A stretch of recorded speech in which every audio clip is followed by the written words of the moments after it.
முழு அரசு மரியாதை திரு நல்லக்கண் அவர்களுக்கு வழங்கப்படுகிறது. ஆனால் உடல் நல்லடக்கமோ தகனமோ இல்லாமல் தன்னுடைய உடலையும் கொடையாக மருத்துவ ஆய்வுக்கு வழங்கி இருக்கிறார். தன்னுடைய பெருவாழ்வை வழங்கியது போல திரு நல்லக்கண் என்பது குறிப்பிடத்தக்கது. இந்த நிலையில் மேனாள் அமைச்சர், மேனாள் தமிழ்நாடு சட்டமன்ற சபாநாயகர் திரு டி ஜெயக்குமார் தொலைபேசி வாயிலாக இணைந்திருக்கிறார்.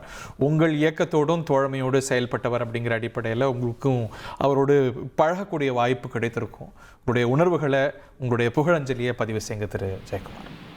வணக்கம், ஜெயக்குமார் பேசுறேங்க. ஐயா தோழர் நல்லக்கனுடைய மறைவு என்பது தேசத்திற்கு, தமிழ்நாட்டுக்கு ஈடு செய்ய முடியாத ஒரு மாபெரும் இழப்பாகத்தான் நிச்சயமாக கருத முடியும். அரசியல்வாதிகள் பொதுவாகவே அவருடைய அந்த எளிமையை பின்பற்ற வேண்டும். வாழ்நாளிலே எவ்வளோ, அதாவது தான் சார்ந்திருக்கின்ற கட்சி பதவிகளில் உயர்ந்த நிலையில் இருந்தாலும் கூட அந்த எளிமையை அவர் எந்த காலத்திலும் மாற்றி கொண்டது கிடையாது. ஒரு பகட்டான வாழ்க்கை வாழ்ந்தது கிடையாது. ஒரு எளிய தோழனாக, பாட்டாளி மக்களுடைய நண்பனாக, அதே போன்ற ஏழை எளிய மக்களுடைய உற்ற தோழனாக வாழ்ந்து காட்டியவர். அப்படிப்பட்ட ஒரு தோழர் காலம் நம்மை பிரித்து விட்டது. காலம் நம்மை பிரித்தாலும் கூட வாழ்ந்தவர் கூடி மறைந்தவர் கூடி மக்களின் மனதில் நிற்பவர் யார் என்று சொன்னால், வாழுகின்ற அந்த காலகட்டங்களில் நான் எப்படி வாழ்ந்தோம், சமுதாயத்திற்கு என்ன செய்தோம் என்கின்ற அந்த இரண்டு முக்கியம்.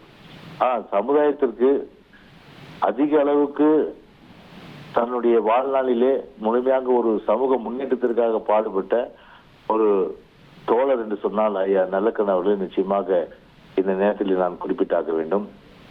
குறிப்பாக 1948களில் காவல்துறை அவரை கைது செய்த போது எப்படிப்பட்ட ஒரு சித்திரவதை எல்லாம் அவர் அனுபவித்தார்.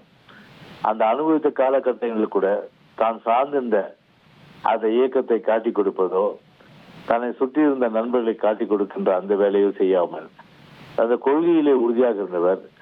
இரண்டு விஷயங்கள் நாம் அவரிடம் நாம் அரசியல்வாதி என்ற அடிப்படையில் நாம் தெரிந்து கொள்ள வேண்டும். ஒன்று, எளிமையை நாம் கடைபிடிக்க வேண்டும். பலோடாவும் பந்தா தேவையில்லாத ஒன்று. இரண்டாவது ஒரு இயக்கத்தின் மீது மாறாத பற்றும் விசுவாசமும் அன்பும். உடனே இங்க ஒரு கட்சியில் இருக்கிறது, அங்க ஒரு கட்சியில் இருக்குது, இங்க ஒரு கட்சியில் இருக்குது, அப்படி கிடையாது. ஆரம்ப காலத்திலிருந்து ஒரே இயக்கம், ஒரு கம்யூனிஸ்ட் கட்சி இயக்கம் என்பதை அது உறுதியாக இருந்து அந்த கொள்கையில உறுதி நிலைப்பாட்டை எடுத்தவர் ஐயா தோழர் நல்லக்கண் அவர்கள்.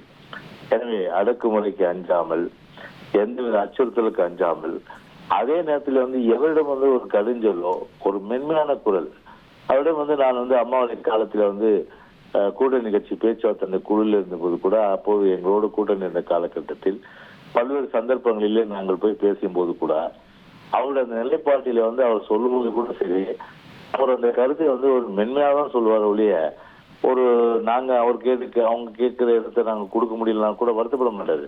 இது அம்மா கிட்ட நீங்க சொல்லுங்க நீங்க அப்படின்னு தான் சொல்லுவார். அது அவ்வளவு தூரம் ஒரு மென்மையா எந்த கருத்தையும் சொல்லக்கூடிய ஒரு அறிவுபூர்வமான ஒரு நல்ல மனிதர், நல்ல பண்பாளர், ஒரு நல்ல தோழர். அது மட்டும் இல்லாமல் அடக்குமுறைக்கு அஞ்சாதவர், எளிமையே வாழ்க்கையாக வாழ்ந்து காட்டியவர். அப்படிப்பட்டவர் இன்றைக்கு மறைந்தது என்பது நிச்சயமாக எவராலும் ஏற்றுக்கொள்ள முடியாது.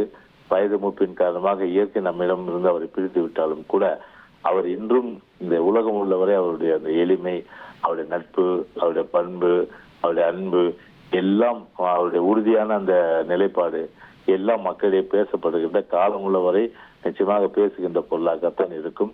எனவே அவருடைய புகழ் என்றைக்கும் இந்த உலகத்தில் நிலைத்திருக்கும் என்பதை சொல்லி, அவர் இறந்து வாழும் கம்யூனிஸ்ட் கட்சி சார்ந்த இயக்க தோழர்களுக்கும் அவருடைய குடும்பத்திற்கும் எங்களுடைய ஆழ்ந்த அனுதாபங்களை தெரிவித்துக் கொள்கின்றோம். மேனாள் அமைச்சர், முன்னாள் தமிழ்நாடு சட்டமன்ற தலைவர் திரு டி ஜெயக்குமார் அவர்களுடைய கருத்துக்களை கேட்டோம்.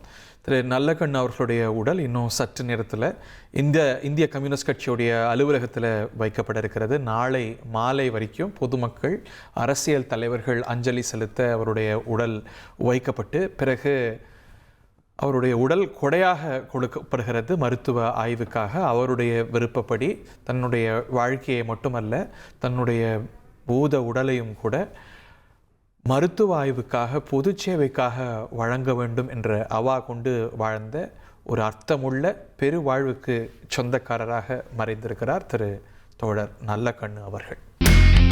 இனி செல்லும் இடமெல்லாம் செய்தி. தந்தி டிவியின் வாட்ஸ்அப் சேனலை ஃபாலோ பண்ணினா செல்ல இருக்கும் இடமெல்லாம் செய்தி. இதோ QR கோட் இப்பவே ஸ்கேன் பண்ணுங்க.